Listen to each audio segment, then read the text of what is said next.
હવે એમ લાગ્યું કે આ અમારો કચ્છડો છે હો ભાઈ, કચ્છની મોજ અહીંયા જ લાગી અમને.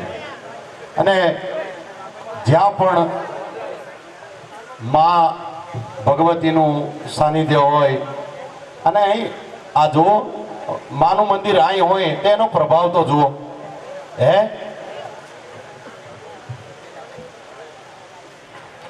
હા,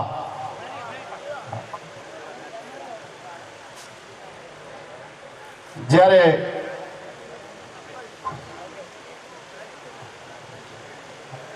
હા માં ભગવતી માં અંબેમાના ચોકમાં જ્યારે આવું સરસ મજાનું આયોજન હોય એમાં આજ ખરેખર એવું લાગ્યું કે વરસાદ વરસતો હોય એમ લાગ્યું. અને એ આપણા કચ્છી સમાજમાં તો હોય જ, એમાં પૂછવાનું જ ન હોય. એ પછી કચ્છ હોય, કાઠિયાવાડ હોય, મુંબઈ હોય કે ગમે ત્યાં દુનિયાના પડમાં હોય, એ પછી કાં તો કેન્યાનું નૈરોબી હોય, પણ અમારો કચ્છી સમાજ એટલે એમાં પૂછવાનું જ ન હોય. ભાઈ ભાઈ મોઢામાંથી બોલાઈ જાય. કારણ કે આ ચરોતરમાં આવી જો વરસાદ થતી હોય ને એ ધર્મના કાલીના રાઉન્ડમાં તમારી જે પણ ફરમાઈશ હશે બેન જરૂર લેશે. પણ ગુજરાતના એક એવા કલાકાર, મોજીલા કલાકાર છો. બાકી રસવામાં ક્લાસમાં જવું પણ અહીં ક્લાસમાં જવાનું નથી. આ તમને મોજ આવશે. અને ખરેખર તમને બેવડા ના વાળી દે તો મારું નામ અશોકભાઈ આહિર નહીં. આવો બાપ ગુજરાતના એવા લોકલાડીલા હાસ્ય કલાકાર હકાબા ગઢવીને તાળીઓના ગડગડાટથી વધારે આવો બાપુ આવો.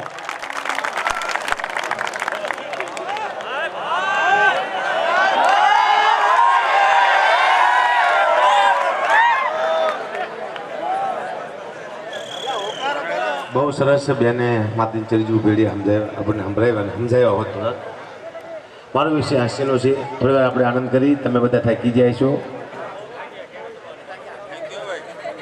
ડૉક્ટર એમ કહે છે કે હસવાથી તમારા ઘણા બધા રોગ મટી જાય છે. દુનિયામાં બીજી કોઈ વસ્તુ હાલે કે ન હાલે સાહેબ, હાસ્ય એક એવી વસ્તુ છે કે દુનિયાના કોઈ પણ ખૂણે હાલે સાહેબ. હું ગોધરા જાઉં છું ત્યાં લોકોને મજા આવે છે, સમજે કે ન સમજે દાંત આવે છે બીજા. થોડી વાર માટે આપણે આનંદની વાતો કરી, હાસ્યની વાતો કરી. તમે પાછા આવજો ઉસ્તાદ, ફટાફટ. એવું ન હોય કે હાસ્ય કરવા બધા હોઈ જવાય. બહુ મજા આવી બેને, આપણે આનંદ કરાયો. થોડીક તમને જ્યાં તાળી પાડજો, મજા આવે સાહેબ. એટલે ઘડી વાર પાડવાની જરૂર નથી, મજા આવે તાળી પાડજો. કારણ કે હું એક જગ્યાએ હમણાં આવ્યો એટલે આપણે વડાપ્રધાને કીધું કે ઓબામા આવ્યા છે લઈ આવો. એટલે આપણો ડ્રાઈવર લેવાઈ ગયો અને વચમાં ગાડી બંધ પડી. એટલે ઓબામાએ કીધું કે આ તો કેવો દેશ છે કે ગાડીઓ બંધ પડી જાય. આપણો ડ્રાઈવર કે શાંતિ રાખો, બરોબર, શાંતિ રાખો. નીચે ઉતરો, બોનેટ ખોલ્યું, બે ફેટ મારી ગાડી ચાલુ. ઓબામા ક્યાં કેવી રીતે થઈ કે અઠે કઠે. ઓબામા કે અઠે કઠે એટલે શું હોય કે અઠે કઠે એટલે અઠે કઠે બસ થઈ જાય, એનું કોઈ મિનિંગ ન હોય. થોડી વાર થતા ઓબામાનો મોબાઈલ બંધ પડી ગયો. આપણો ડ્રાઈવર કે લાવો ચાલુ કરી દઉં. કે અમેરિકાનો છે, શું ચાલુ કરી દઉં? કે લાવો લાવો, ચાપુ દબાવી ચાલુ થઈ ગયું. ઓબામા કે આ કેવું થયો કે અઠે કઠે. ઓબામા કે મારો દીકરો ઇન્ડિયામાં અઠે કઠે છે શું? પછી આપણા વડાપ્રધાન ઓબામાની મિટિંગ થઈ. એટલે ઓબામાએ આપણા વડાપ્રધાનને કીધું કે અમેરિકા પાસે તમારે જે જોઈ લઈ લો, પણ તમારી પાસે ઓલું અઠે કઠે તમને આપો. તો આપણા વડાપ્રધાન કે અઠે કઠે તમે ન આપી. ઓબામા કે કેમ? એ કે આખો દેશ અઠે કઠે છે. આ બધું અઠે કઠે હાલે સાહેબ. હમણાં અમેરિકા વાળો, ઇન્ડિયા વાળો અને પાકિસ્તાન વાળો ભૂલથી રશિયાની સરહદમાં કરી ગયા અને રશિયાવાળાએ સરકારે પકડી લીધા અને કીધું તમને ત્રણેયને સજા આપવાની છે. પેલા અમેરિકા વાળાને કીધું કે તને 20 કોયડા મારવાના છે, બોલ તારી છેલ્લી ઈચ્છા શું છે? અમેરિકા વાળો કે મારી પાછળ એક તકીઓ બાંધો પછી મારો. એ કે તકીઓ બાંધો, 5 કોયડા માર્યા, તકીઓ તૂટી ગયો. 15 કોયડા ખાવા પડ્યા, થાકી ગયો બિચારો. પાકિસ્તાન વાળાને કીધું કે તને 30 કોયડા મારવાના છે, બોલ તારી છેલ્લી ઈચ્છા શું છે? પાકિસ્તાન વાળો કે મારી પાસે 2 તકિયા બાંધો. 10 કોયડા માર્યા ને, 2 તકિયા તૂટી ગયા. 20 કોયડા તને ખાવા જ પડ્યા. છેલ્લા આવ્યો ઇન્ડિયા વાળો કે બોલ આજ્ઞાથી એવી છે સાહેબ આપણી. લઈ લઈશ ભાઈ, ઉભા થતા લઈ લઈશ. હમણાં એક ભાઈ હનુમાનજીને તેલ ચડાવવા જતો હતો. મારા મોઢામાં પાણી આવી ગયું. શું છે એવું?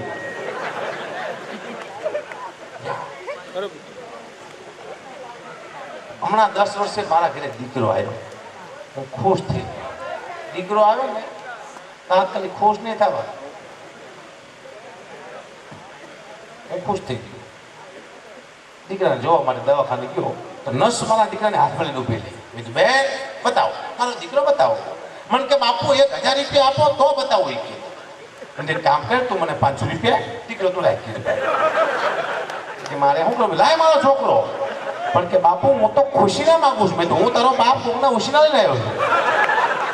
દઈ દીધા. હજી કોઈ રમાડતો નથી. એની રાશિ આવી કુંભ. મેં તો આનું નામ શું પાડું? ગ અને સ માથે નામ પાડવાનું. મેં તું ગ માથે ગબરસી પાડો. મારા મામા કે ગબરસી ન પાડતો. મેં તું કેમ? એ કે મોટો થઈને તને એમ કહે છે ધીરા ક્યાં હોગા કાલિયા તો ખબર તો ગમે ત્યાં ભાઈ. પછી કેન્સલ કર્યું. બેનું બેઠા છે કીધું વાત લેલું. હમણાં એક પત્નીના પતિને પૂછ્યું કે હું તમને કેટલી વાલી? તો પતિ કે તું મારા જીવથી મને વાલી. તો કે હું મરી જાઉં તમે શું કરો? પતિ કે હું ગાંડો થઈ જાઉં. તો કે તમે બીજા લગ્ન કરો. એ કે ગાંડો ગમે કરે. ગાંડો ચોથા કર્યો ભાઈ.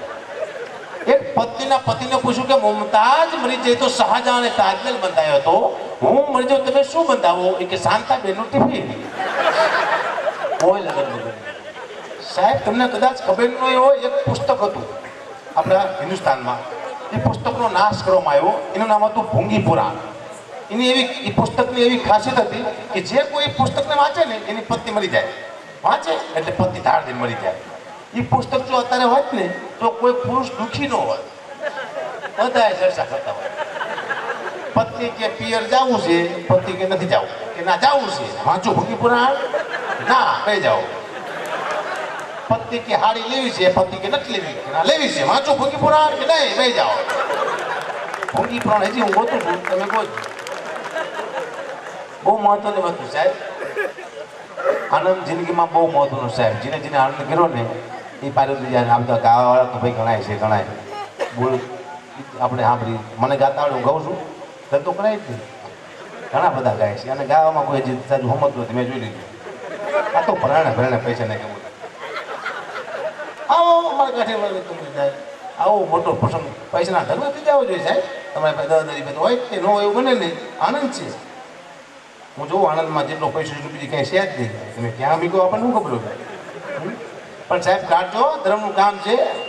ઘણું બધું ત્યારે બાદ તમે કરી આપ્યું છે. પણ હજી તમને વિનંતી કે જ્યાં કલાકાર ગાતા હોય સાહેબ, તમને ગમે કે ન ગમે પણ તમે ધર્મનું સંયમ માની નાખજો.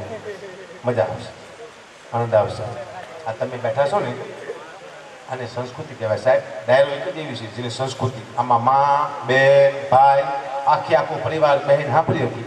માત્ર ને માત્ર એક જ છે આ લોક ડાયરો. અને ઘરમાં ટીવી છે એને વિકૃતિ કહેવાય. દીકરી બેઠી હોય ને ભાઈ તો બાપ બહાર ગયો જાય, બેન બેઠી હોય તો ભાઈ બહાર ગયો જાય. એક એવો સીન ટીવી નથી આવતો હારો કે આખો આપણે પરિવાર બહેન ટીવી જોઈએ કે સાહેબ. જોઈ જ ન કે હવે એવી એડવર્ટાઈઝ કેવી જાહેરાત પણ નથી આવતી. આને સંસ્કૃતિ કહેવાય. પણ આમાં ધીમે ધીમે બધું બદલાવા માંડવાનું છે. લોકગીત બદલાણા, રાહડા બદલાણા, દુવા બદલાણા, છંદ બદલાણા, હિન્દી ગીત બદલાણા. હું તમને એક ઝલક આપું. સંસ્કૃતિનો નાશ તો આમાં ધીરે ધીરે થવા માંડ્યો છે. પણ હજારો વર્ષના સૂરજ ઉગીને આથમી ગયા. ગઢવી એક સંસ્કૃતિની મસાલા રેખમ ઉભો છે. ગઢવીએ કોઈથી ખરાબ ગીત નથી ગાયું, ખરાબ વાર્તા નથી કીધી, ખરાબ કાવ્ય નથી ગાયું, કોઈથી ખરાબ જોક નથી કીધું. પણ આ બધું બદલાય. આ જોઈને દુઃખ થાય કારણ કેટલો બધો ફરક પડી ગયો છે. પહેલા કેવા લોકગીત હતા, અત્યારે કેવા છે. પહેલા હિન્દી ગીત કેવા હતા, અત્યારે કેવા છે. પહેલા કેવા રાહડા હતા, અત્યારે કેવા છે. કેટલો ફરક આવી ગયો. હું તમને ઝલક આપું કે સંસ્કૃતિ કોને કહેવાય. કેવા ગીતો ગવાતા. અમારે હેમુ ગઢવી ગાતા, બીજા જૂના કલાકારો ગાતા, પણ કેવા ગીત હતા ઇકો ડબલ કરી. પહેલા તમે સાંભળો સંસ્કૃતિ તો કોને કહેવાય કે તમારા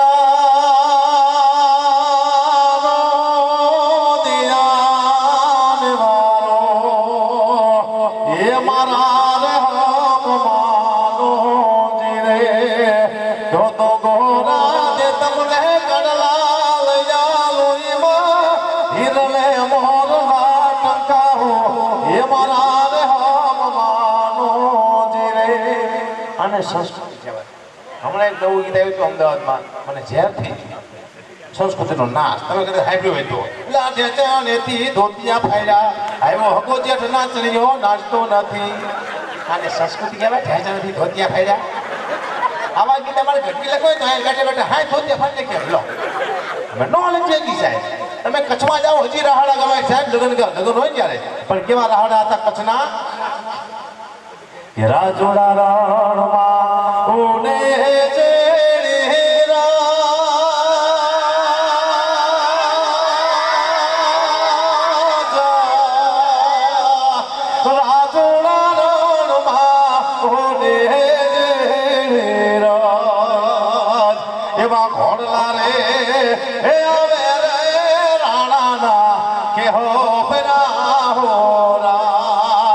એવા ઘોડલા રે એ આવે રે રાણાના કે હો બરા હો રાય અને રાહડા કેવા અમને એક નવો રાહડો મેં હેડ્યો પાતીજી કરો ફડાકો વેરી હડમારો બંદૂક ની ગોરી સાહેબ ભાતીજી પાસે બંદૂક હતી જ નહીં પાસે તલવાર હતી સીધું કોણે આ બે જોટાવાળી પકડાવી ભાતીના હાથમાં હજી ખબર ન પડતી તમે આયા હું હિન્દી ગીત ગાવા આવ્યું છે પણ પહેલાનું હિન્દી ગીત તમે 50 વખત સાંભળો ને હજી આપણે સાંભળ્યા લાગી અત્યારનું એક ગીત તમે સાંભળ્યું આપણે આને બંધ કરી દઈએ કેવા ગીત હતા પહેલા કે ચલતે ચલતે यूं ही कोई मिल गया था यूं ही कोई मिल गया था सारे रात चलते चलते सारे रात चलते चलते यूं ही कोई मिल गया था यूं ही कोई मिल गया था આની હિન્દી ગીત કહેવાતા હમણાં એક નવું ગીત આવ્યું હતું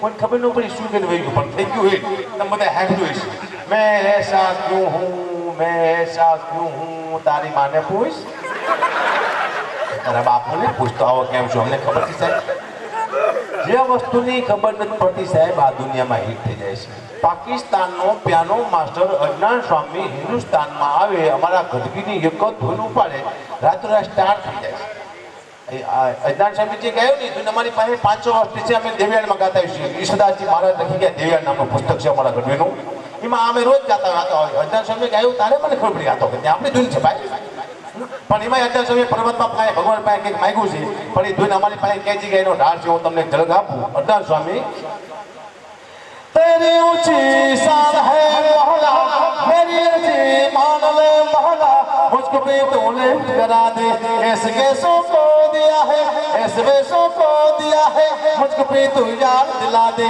गड़ी बंगला कार दिला दे ऐसे कैसों को दिया है ऐसे वैसों को दिया है मुझको भी तू यार दिला दे गड़ी बंगला कार दिला दे आज हमारी પાસે 500 વર્ષથી દેવેડમાં છે માતાજી સ્તુતિ પણ ક્યાં છે करता हूँ दासी हिंकारी काली कला रही हमको मारी शशि से के राशि स्वर नारी जगनी ममर जो यो धरदारी दवा दवा दम कर दम दबड़ा તમે આય નહીં બેઠા ઓલો ક્યાં હે પગી જી બોલ એની આવડ ને એક ભાઈ કે ઘટવી તમને કેમ આવડ ન મળતા મેં તો અમને ખબર નથી પડતી અમારી વસ્તુનો મારે ઉપયોગ ક્યાં કરવો જ્યાં ગરબા ગાવાની રહાડા ગઈને બેઠા બોલો હું મારો વિષય ગરબાનો છે હું પહેલા ગરબા બહુ ગાતો રોજ એક જ ગરબો ગાતો હું રોજ મારો નિયમ એક ગરબો રોજ જાય ગાવાનો નવરાત્રિમાં મારી તારા પાડે વાંચિયા આવે મારી તારા પાડે લંગડા આવે મારી તારા પાડે આંધળા આવે આ રોજ એક ગરબો કહું એમાં રાતે મને માતાજી સપનામાં આવ્યા મને કેલા શું રોજ રાતે ગાય તારા પાડે આંધળા આવે તારા પાડે લંગડા આવે તારા પાડે નિર્ધન આવે મને કે તારી પાસે કોઈ હારો માણસ છે જ નહીં હારો મોકલે લંગડા દવાખાને મોકલાય શું કામ તારનું આપણે બંધ કર્યું તો અત્યારે હું પહેલા બધી જાજી બધી માળાયું પહેરતો હું જાજી માળાયું પહેરતો એક ભાઈ મને આવ્યું કીધું મને હે ભાઈ તમે ભુવાજી છો હા એ કે મને એક દોરો કરી આપો ને મેં તમે કેવા છો એ કે અમે હોની છીએ મેં તમે એક કરી આપો ને દોરા અમે દોરો હોની પડ્યો મોરો એક ભાઈ મને કે હે ભાઈ તમે કેવા છો મેં તું ગઢવી મને કે ગઢવી સીમાં આવે મેં તું પૈસા આવે તો રિક્ષામાં આવે ને ગાલી ના આવે